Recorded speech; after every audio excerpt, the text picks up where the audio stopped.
A história da cólera no Icó é daquelas que misturam tragédia, caos e uma pitada de como é que a gente sobreviveu a isso. A doença, que já vinha fazendo estragos pelo mundo desde o século XVI, resolveu dar as caras no Brasil em 1851, chegando com tudo e mostrando que não estava para brincadeira. No Icó, o estrago foi tão grande que até hoje é lembrado como um dos momentos mais sombrios da cidade. Mas, antes de tudo, vamos entender essa tal cólera, causada pelo bacilo Vibrio cholerae, descoberta por Robert Koch, o mesmo cara que identificou o bacilo da tuberculose. A doença era uma verdadeira máquina de destruição. O bacilo se instalava no intestino delgado e causava um show de horrores: vômitos, diarreia, cãibras e um frio que deixava o doente gélido como mármore. Para completar, o coração acelerava, a temperatura despencava e a respiração ficava toda errada. Basicamente, um pacote completo de sofrimento. Quando a cólera chegou ao Icó por volta de 1862, foi como se a cidade inteira tivesse sido pega de surpresa. Mas o pior veio em 1864, quando a situação saiu completamente do controle. 50 pessoas morriam por dia e a cidade foi tomada por uma atmosfera de desespero. Não havia remédios, o entendimento sobre a doença era limitado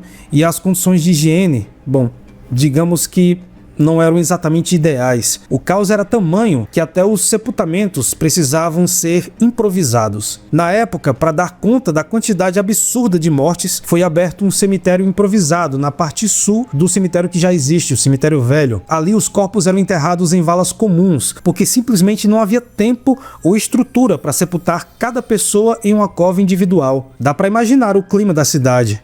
Medo, tristeza e aquela sensação de que o mundo estava desmoronando. E, para piorar, logo depois disso veio a terrível seca de 1877 a 1879, consolidando um golpe que culminaria na decadência da cidade. Mas como se a tragédia da cólera por si só não bastasse, algumas décadas atrás, o local onde as valas comuns foram feitas sofreu um verdadeiro desrespeito. Durante uma obra de terraplanagem, que, convenhamos, foi feita sem nenhum pingo de sensibilidade, restos mortais começaram a aparecer, revirando a memória dos que foram vítimas da cólera. Uma cena que não só chocou quem viu, mas que também mostrou o quanto precisamos aprender a respeitar nossa história, mesmo e principalmente a parte difícil dela. A cólera no Icó foi muito mais do que uma doença, foi um divisor de águas na história da cidade. Ela deixou marcas profundas, tanto na memória coletiva quanto na própria estrutura do lugar. E no fim, é uma daquelas histórias que nos lembram o quanto a resiliência